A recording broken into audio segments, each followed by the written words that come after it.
Fala pessoal, tudo bem? Bom, pelos próximos 10 minutinhos eu quero falar sobre metáforas no design de informação. Desde o começo quero deixar bem claro que isso é algo que eu ainda estou aprendendo, então tem algumas coisas que eu não sei exatamente, né? Obviamente. Bom, mas eu quero começar esse papo falando como que eu cheguei nesse assunto, como que esse assunto chegou a mim, esse assunto de metáforas visuais. Tudo começou em 2017, quando um amigo estava fazendo um projeto acadêmico, assim, um projeto de um curso, e ele fez esse gráfico. E esse gráfico ele é sobre churrascos pagos com dinheiro público. E essa daqui foi uma versão que saiu direto do Python, quando ele programou. E eu tava querendo experimentar com outros formatos e tal, coisa que eu não conseguia fazer no meu trabalho do dia a dia, e assumi isso aqui como um projeto pessoal. Eu falei, pô, deixa eu tentar revelar essas bolinhas que estão embaixo das outras, né? Tem um aglomerado de bolinhas cinzas, vamos ver o que tem embaixo. Apliquei um pouquinho de transparência, inverti a cor, testei paletas de cores diferentes, apliquei um modo de mesclagem diferente para essas cores, e quando eu fui ver eu tinha feito um gráfico sobre churrascos que parecia ali uma chama, alguma coisa assim. E a gente inclusive falava, olha, quanto mais alta a chama, mais caro foi o valor desse churrasco. E a partir daí, algumas pessoas começaram a se referir a isso como metáforas visuais. Eu comecei a pesquisar sobre o assunto e já tem uns 4 anos. E daí a minha pergunta hoje é se isso é uma metáfora visual. Eu não sei exatamente. Vamos tentar entender o que está acontecendo aqui. Primeiro que tem uma coisa abstrata que eu quero que as pessoas entendam. E para trazer essa coisa abstrata, eu puxo uma coisa muito concreta que elas têm uma relação um pouco mais familiar. Então, nesse exemplo, o que está acontecendo? A minha coisa abstrata são compras, né, com dinheiro público em churrascarias. E para representar isso, de certa forma, eu estou usando uma metáfora do fogo, da chama. E se você olhar para isso, fogo e churrasco são duas coisas que estão muito próximas, elas estão quase que diretamente relacionadas, né? Para você fazer um churrasco, você precisa de fogo. Então, essa conexão está muito próxima. E daí eu fico me perguntando se isso não é uma outra figura de linguagem, que não é uma metáfora, é uma metonímia. Metonímia, para a gente lembrar, é quando você tem uma coisa do tipo: ah, eu juro lealdade à coroa. Quando você fala isso, na verdade você não está jurando lealdade ao objeto coroa. A coroa aqui está representando uma coisa, né? A realeza, a família real, alguma coisa nesse sentido. E da mesma forma do gráfico ali do churrasco, o fogo ali ele está representando uma coisa que está muito relacionada àquele universo. E tem vários outros exemplos. Esse aqui é um gráfico, obviamente não foi eu que fiz. Obviamente porque a maior parte dos exemplos que eu vou trazer aqui hoje não foram projetos meus, tá? Isso aqui é um gráfico sobre sistemas de compartilhamento de bicicleta ao redor do mundo. Isso é uma versão do gráfico que saiu num artigo científico. E daí no livro Atlas do Invisível, a gente tem essa versão aqui. Então, o que eles pegaram? Eles pegaram e estilizaram aquele gráfico que fala sobre sistemas de compartilhamento de bicicletas, que é uma coisa um pouco mais abstrata, usando uma coisa mais concreta, que são rodas, ou tem ali até uma coisa que se remete a um guidão. Então, de novo, muito próximo um do outro. Esse aqui é um projeto do Bois, e é sobre o valor das terras cujos negros na Geórgia são donos. Ele tem ali vários anos diferentes e conforme o valor aumenta, você tem ali um saco de dinheiro que também vai aumentando. Então você está mapeando uma coisa que é abstrata, é o valor da Terra, com uma coisa que é espacial e concreta ali, que é o tamanho desse saco de dinheiro. E novamente, você está falando de valor e você tem um saco de dinheiro, são duas coisas que estão meio que no mesmo universo. E não tem nada de errado com isso, pelo contrário, é muito bom. Só que eu estava tentando diferenciar isso de algumas outras abordagens. Por exemplo, o que é, de fato, uma metáfora visual no meu entendimento atualmente? E aqui tem várias coisas parecidas, tem comparação, tem analogia. Eu não vou entrar nesses méritos, até porque tem muita sobreposição entre esses conceitos. Mas da mesma forma, né, a gente tem uma coisa mais abstrata que a gente quer deixar mais próxima do nosso leitor e a gente usa uma coisa mais concreta para isso. Só que no caso da metáfora, eu estou entendendo que você usa uma referência de algo concreto que é de outro universo, é de outra área. E daí ali no meio você tem o ponto de similaridade entre essas duas coisas. Primeira vez que eu acho que eu fiz isso foi com um projeto do Estadão.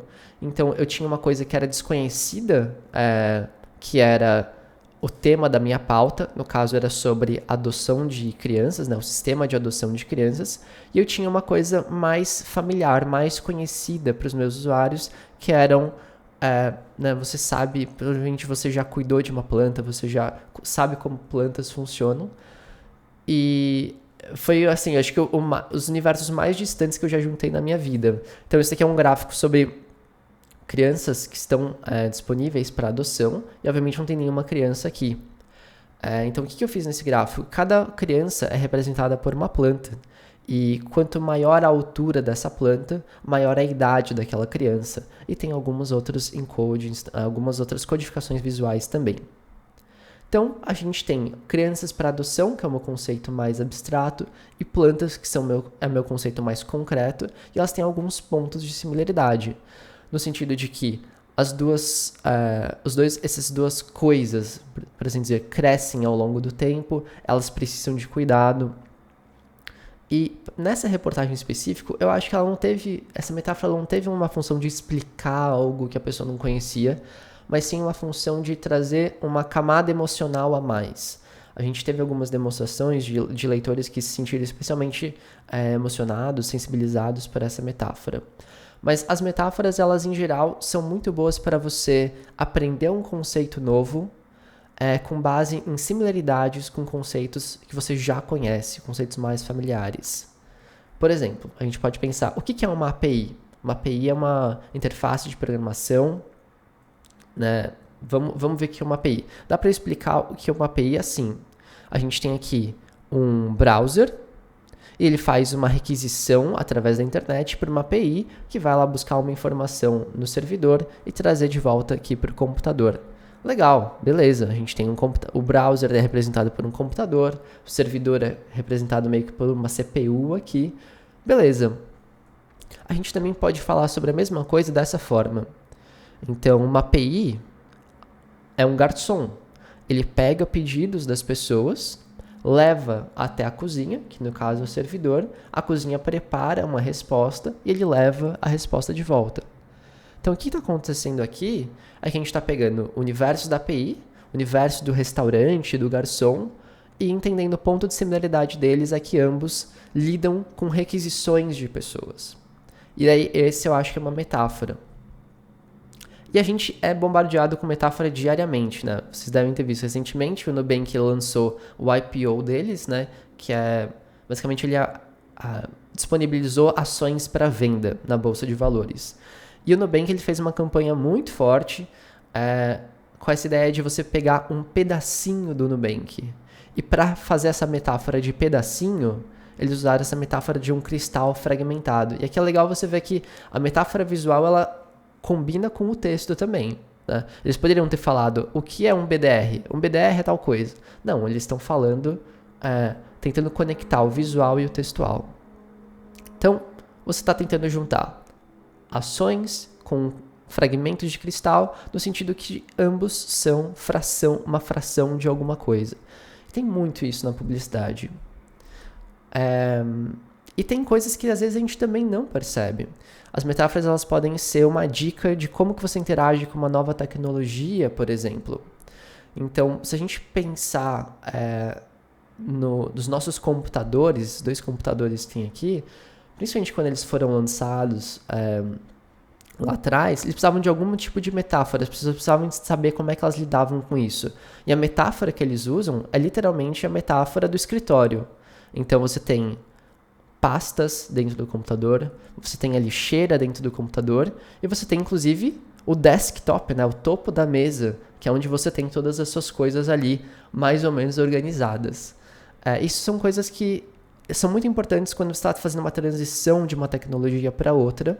Hoje em dia a gente nem repara muito mais nisso, né? Tanto que tem esse artigo de 98 que fala que nos gráficos, né, nas interfaces gráficas modernas, em 98, as metáforas visuais eram o coração dessas interfaces. E eu acho que o que a gente chama no design de esquemorfismo, né, que você tentar trazer essas características de algo físico para algo digital ou para algo que não faça sentido naquilo, isso é um tipo de metáfora visual, eu diria. Tá, mas vamos voltar para dados aqui. Existe um algoritmo chamado UMAP, e esse algoritmo ele plota, né, ele desenha coisas na tela de uma forma que coisas que são parecidas ficam meio próximas. Então aqui a gente pode ver que tem esses verdinhos aqui, amareladinhos, são esportes, aqui tem jogos, não importa o que é esse dado, só para a gente entender o algoritmo. E esse mesmo algoritmo ele foi usado por um projeto do Google, Arts and Culture, um experimento, que se chama Um Oceano de Livros. E a ideia desse daqui é que eles pegaram e fizeram a mesma coisa. Eles, com vários autores diferentes, eles pegaram... Cara, vamos calcular a similaridade desses autores. E para comunicar isso, ao invés de plotar aquele gráfico super abstrato aqui, eles fizeram um baita trabalho aqui de criar esse mapa, né, em que cada autor é uma ilha e que o tamanho da ilha é proporcional à quantidade de livros daquele autor e que autores próximos vão ficar próximos, literal, espacialmente. Então você está pegando um conceito de similaridade entre autores, que é um conceito muito abstrato, e mapeando isso numa coisa mais cartográfica, de arquipélagos, de ilhas, usando da relação espacial que a gente já associa com ilhas. Então, o tamanho da ilha, uma está mais próxima da outra, ele meio que faz essa ponte.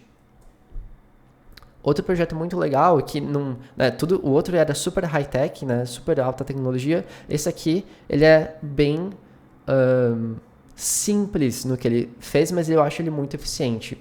Então, a Mona Chalabi, ela queria falar sobre a Suprema Corte nos Estados Unidos, e aqui ela colocou todo mundo que faz parte dessa Suprema Corte numa escala. Então, quem está mais para cá é mais liberal, quem está mais para cá é mais conservador.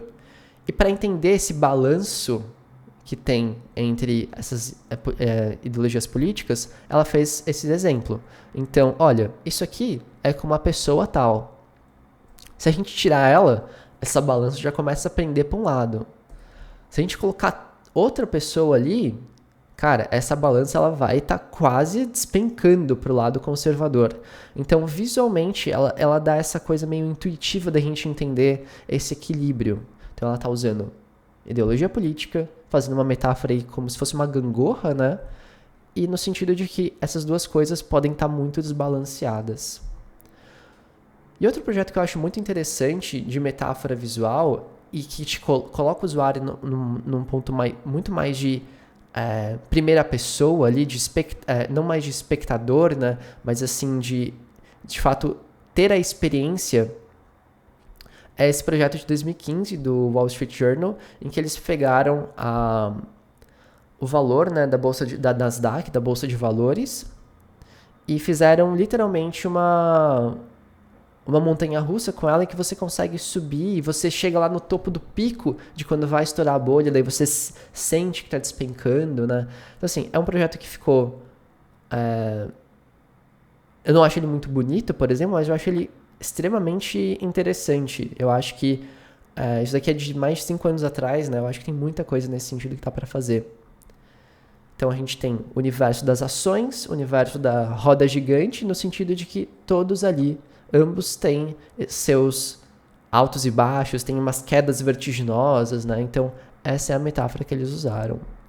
E outro projeto que eu acho legal também, que usa uma metáfora muito diferente, esse daqui do New York Times, sobre o Usain Bolt.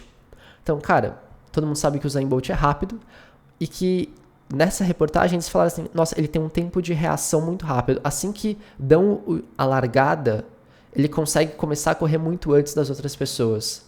Daí, faz sentido para você eu falar assim, cara, o Usain Bolt, ele consegue correr em 200 milésimos de segundo assim que toca o tiro? Isso não significa muita coisa.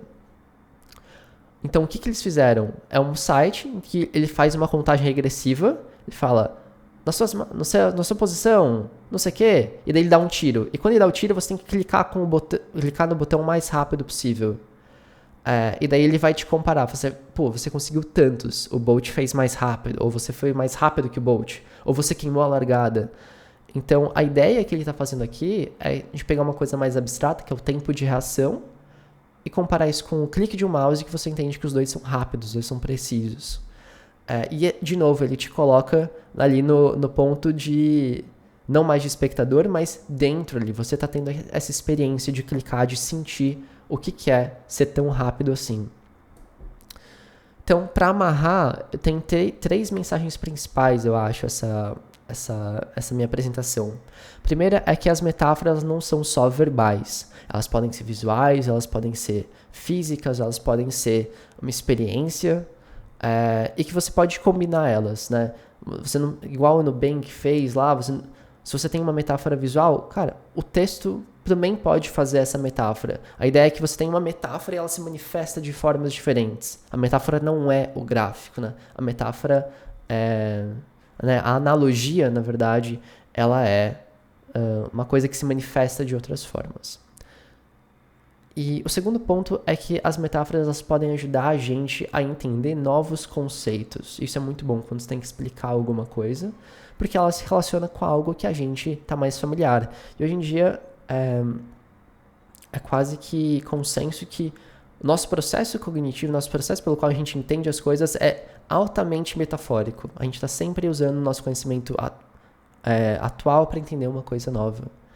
E, bom, o terceiro ponto é que as metáforas elas são muito úteis quando você está comunicando para um público mais leigo, para um público não especialista, justamente porque elas conseguem criar essa ponte, né, entre os conteúdos. Bom, gente, eu espero que... eu falei super rápido, mas eu espero que eu tenha conseguido dar um panorama aqui do que eu estou aprendendo sobre metáforas. E se você tiver algum projeto em que você precisa explicar alguma coisa, veja se você consegue pensar numa metáfora que vai facilitar esse processo para o seu leitor, para o seu usuário, tá bom? Muito obrigado. Aqui estão meus contatos, caso vocês queiram mandar alguma mensagem para mim sobre a apresentação, alguma dúvida, alguma sugestão, fiquem à vontade, tá bem? Tchau, tchau, gente.